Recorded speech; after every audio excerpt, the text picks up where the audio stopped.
The Justice Department has asked a federal judge not to unseal a sworn affidavit used by the FBI to recover 11 sets of secret government documents from Donald Trump's Mar-a-Lago estate in Florida last week. The affidavit is the basis of an application that convinced a judge to sign off on the FBI's search warrant. In a federal court filing, prosecutors said the affidavit's release would compromise the continuing investigation and could chill the future cooperation of witnesses.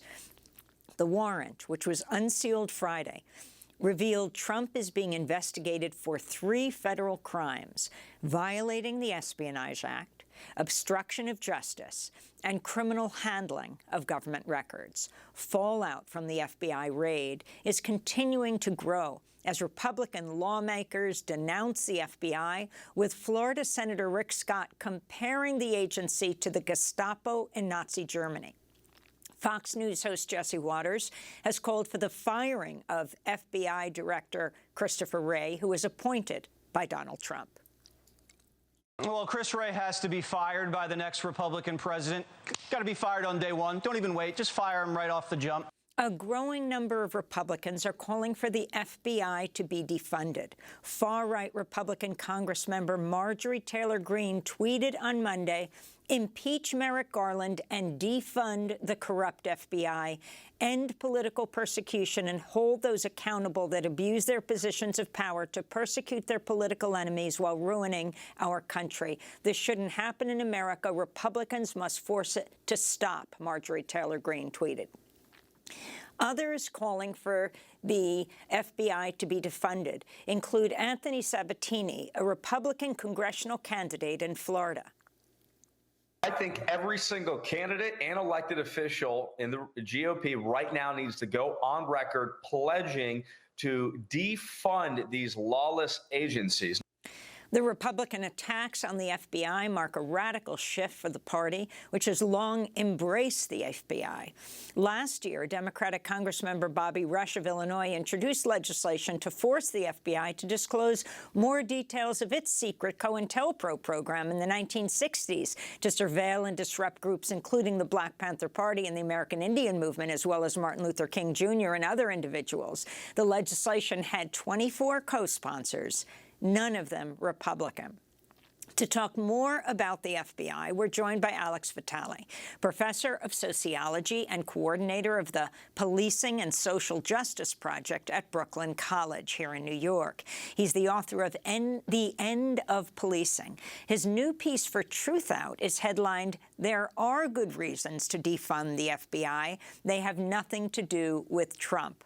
Well, Professor Vitale, let's start there. It might shock many to hear, and we just chose a few clips, but they are growing around the country, defund the FBI from Republicans all over the United States. Can you talk about this?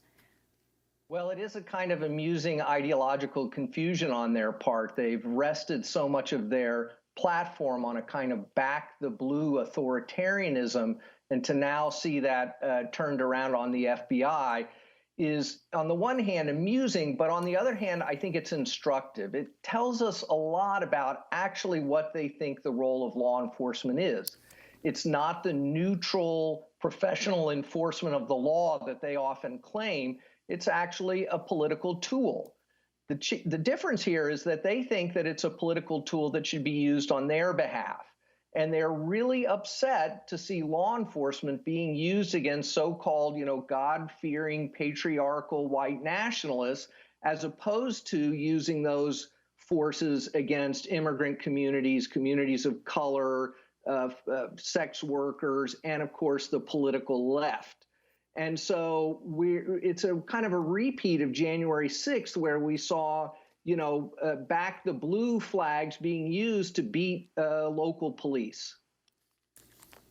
Do you see a coming together of progressives who have called for defunding the police and these calls of really the far right here? No, not at all. This is not about trying to build an alliance across the ideological divide. When people talk about defunding the police, on the left, they mean something radically different. I think what the right intends here is not to reduce the power of the FBI, but merely to change the leadership so that it is more politically compliant with a far-right agenda. Can you talk about the history of Donald Trump himself using the FBI as a political tool? Absolutely. I mean, it is certainly true that the FBI is a political tool. The question is, whose interest does it really serve? Under Trump and many past presidents, we've seen the FBI used as a tool to gin up fear on crime, to demonize political enemies through things like the war on drugs, even the war on terror. And most recently with the Trump administration, right as he went into election mode, he tried to capitalize on fear of crime by creating Operation Relentless Pursuit that targeted exclusively Democratic cities for intensive flooding of federal agents, more money for local police, more intensive federal prosecutions of basically street crime in a way that was designed to try to say, look, the problems of urban America are not disinvestment, deindustrialization, racial segregation of housing. No, the problems of urban America, of democratic cities, is too much crime, and the solution to that is more policing. And that was a political project, and residents in most of these cities that were targeted immediately organized against this initiative and said what they need is investments in housing, stable employment, high-quality health care, not more federal policing. So go through the whole history of the FBI, how it was established, and then talk about what you're calling for and how that differs from what, well, people like Marjorie Taylor Greene are calling for. In 2 minutes, the history of the FBI. So it started as started as the Bureau of Investigations in the early 20th century, and it was really understood very clearly that this was going to be a political tool for going after communists, anarchists, striking workers, et cetera. In the 1920s, J. Edgar Hoover takes it over, and in the early 1930s, it becomes renamed as the FBI, and it becomes a massive system of political policing. Files are kept on millions of Americans, religious leaders, political leaders, celebrities, and of course, labor leaders, leftist organizers, peace activists. And the FBI is the primary tool at the federal level that's used to suppress left movements, from the Palmer raids that attacked opposition to World War I, to attacks on striking workers, the labor movement. By the 1960s, the mission begins to shift as communist and socialist movements have been successfully suppressed in many ways. The new threat in Hoover's eyes becomes the Black liberation movements of the 1960s. Beginning really with the Birmingham bus boycotts and continuing on to the freedom rides and the lunch counter sit-ins, long before even the more, let's say, militant Black Power movement, the FBI is already laser focused on surveilling and undermining Black liberation movements. Dirty tricks like open surveillance of people to intimidate participants, hiring informants, writing fake letters to try to implicate people in marital infidelities, wiretapping phones, false accusations, of being police collaborators to try to sow dissension within the movement. By the 1980s, this focus shifts increasingly to the environmental movement, targeting Earth First and other organizations. And of course, after 9/11, the focus is on the so-called war on terror. And in order to justify ever-increasing anti-terror, counterterrorism budgets, they concoct all kinds of ridiculous plots, and then they find often intellectually incapable people to pin these plots on. They lure them in with false promises for people who had no ability to complete these plots. The so-called Herald Square bombing plot in New York City is an example where the FBI celebrated that they prevented this terrorist attack by a young man who had no idea what he was involved in, was completely incapable of carrying it out, and asked at the last minute if he could call his parents to ask permission to engage in this behavior. So the FBI has always been a tool of repression of left-wing movements.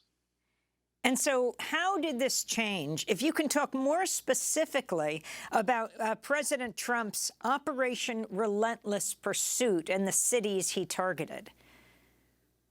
Sure. So Operation Relentless Pursuit was a kind of effort to go after Trump's sort of political boogeyman, right? To say that the problems of America were the result of drug cartels and gangbangers, and that the way to restore cities was through super intensive law enforcement, the use of RICO statutes, these so-called conspiracy laws that allow them to round up huge numbers of young people because someone that they once, smoked weed in the park with got arrested for shooting someone.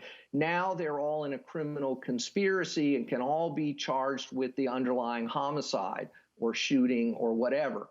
And so this just flooded these cities with drug enforcement agency, the DEA agents, ATF, FBI, who just went out on arrest raids, jump outs, and all the rest. And one of the things that's shocking about this is that all 7 of the Democratic mayors in the targeted cities basically embraced this. Baltimore somewhat less so. They welcomed the infusion of money for local policing. They welcomed the infusion of federal law enforcement. And this really shows kind of a deeper bipartisan crisis about the role of law enforcement in trying to, revitalize American cities. I shouldn't have said how did it change, because that was a continuation. But how do you see what the FBI has done now in searching the home of President Trump and those who'd always supported the agency, now comparing them to the Gestapo, and certainly right up to President Trump attacking them? Yeah, well, we've always had some FBI enforcement of the extreme right, the KKK and some of the other extreme right-wing groups over the last 20 years. But it has always been anemic and short-lived, and basically in the service of a very kind of conservative centrism that wants to sort of wipe out any kind of populism. The kind of New York Times liberal anti-populism that prefers a kind of technocratic neoliberal approach to problems.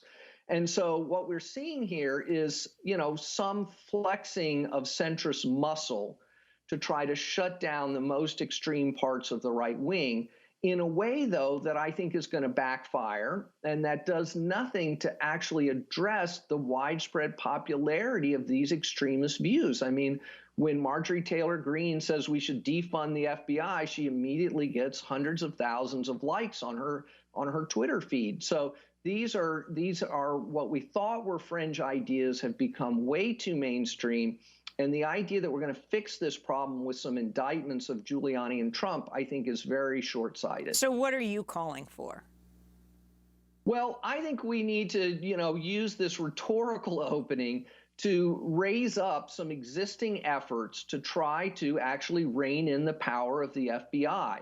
You've got groups like Defending Rights and Dissent that's trying to rework the FBI First Amendment Protection Act that John Conyers introduced in the 1980s to restrict the FBI's political policing powers. I think we need to look at the Breathe Act introduced by Ayanna Pressley and others that would reduce funding for federal law enforcement and shift those resources into positive on-the-ground public safety programs. We need to look at efforts to end the war on drugs by groups like the Drug Policy Alliance. We need to get the FBI and federal law enforcement out of using RICO statutes to go after young people in urban areas. The Decriminalizing Neighborhood Network is developing campaigns to rethink the use of the RICO Act. So there really are efforts underway across the country to reduce the power and scope of the FBI in ways that limit their ability to demonize and criminalize those on the left and those who've been left out of the neoliberal consensus. Alex Vitale, I want to thank you for being with us, professor of sociology and coordinator of the Policing and Social Justice Project at Brooklyn College here in New York, author of The End of Policing. We'll link to your piece in Truth Out. There are good reasons to defund the FBI. They have nothing to do with Trump. Next up, the CIA and former CIA Director Mike Pompeo have been sued for spying on U.S. lawyers and journalists who met with WikiLeaks founder Julian Assange while he was living in political asylum in the Ecuadorian embassy in London. We'll speak with the lead lawyer in the case. Stay with us.